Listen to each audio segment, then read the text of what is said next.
Olá, que a paz do Senhor esteja com todos. Sabe, às vezes a gente se pergunta o que acontece quando uma nação inteira, um povo inteiro, rejeita a sua última chance de salvação. Hoje a gente vai mergulhar fundo numa das profecias mais impactantes e ao mesmo tempo emocionantes da Bíblia. Mas, antes de qualquer coisa, vamos conversar com Deus. Querido Pai, muito obrigado pela chance de abrir a Tua palavra. Pedimos que o Teu Espírito Santo nos ilumine, nos dê sabedoria para entender a Tua mensagem. Em nome de Jesus, amém. Bom, então é isso. Estamos oficialmente começando uma nova jornada de estudos. E que jornada! Vamos explorar juntos o livro O Grande Conflito.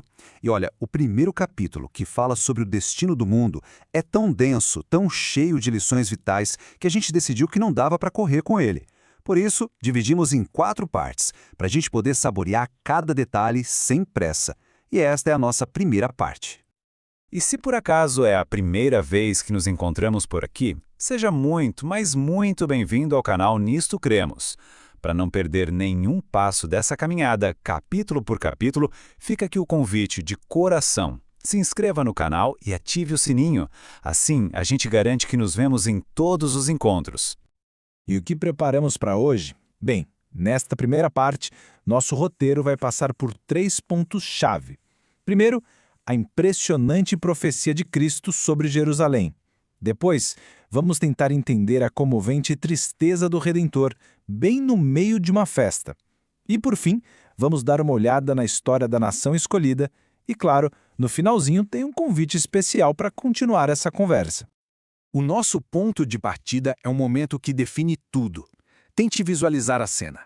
Jesus está no alto do Monte das Oliveiras. De lá, ele olha para a cidade de Jerusalém e faz uma advertência, uma profecia solene sobre o que estava por vir. E as palavras dele são de uma precisão que chega a arrepiar. Ouçam só o que ele diz.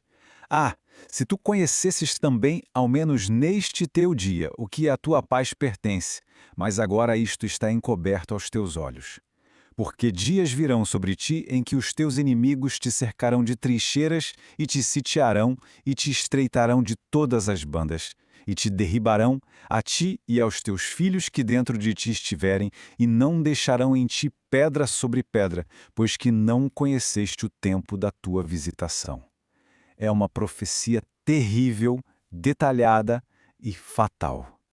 Agora, o que torna essa profecia ainda mais chocante é o contraste. Enquanto Jesus dizia isso, o que ele via era uma cena de paz, de beleza. Era a época da Páscoa, a cidade estava lotada, cheia de tendas de peregrinos, os palácios, as muralhas gigantes e, claro, o templo magnífico. Tudo brilhava sob o sol do fim de tarde. Para qualquer um que olhasse, era o auge da glória de Jerusalém. Essa visão alimentava o orgulho da nação, sabe? Eles se sentiam seguros, protegidos por Deus, exatamente como o salmista tinha cantado séculos antes. Para eles, Jerusalém era eterna, a cidade do grande rei. Quem em sã consciência poderia imaginar a ruína olhando para tanta beleza e poder? E é exatamente aqui que a história dá uma virada de 180 graus. Pensa bem. A multidão está em festa, celebrando a entrada de Jesus na cidade, cantando hosana, agitando folhas de palmeiras, e ele, que era o centro de tudo aquilo, é tomado por uma tristeza profunda, visível.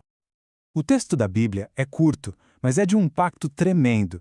No meio daquela alegria toda, Jesus para, olha para a cidade que o aclamava e chora, um lamento no meio da festa.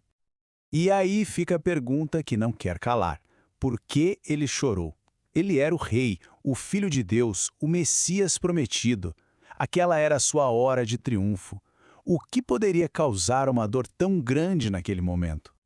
A resposta revela a profundidade do seu amor.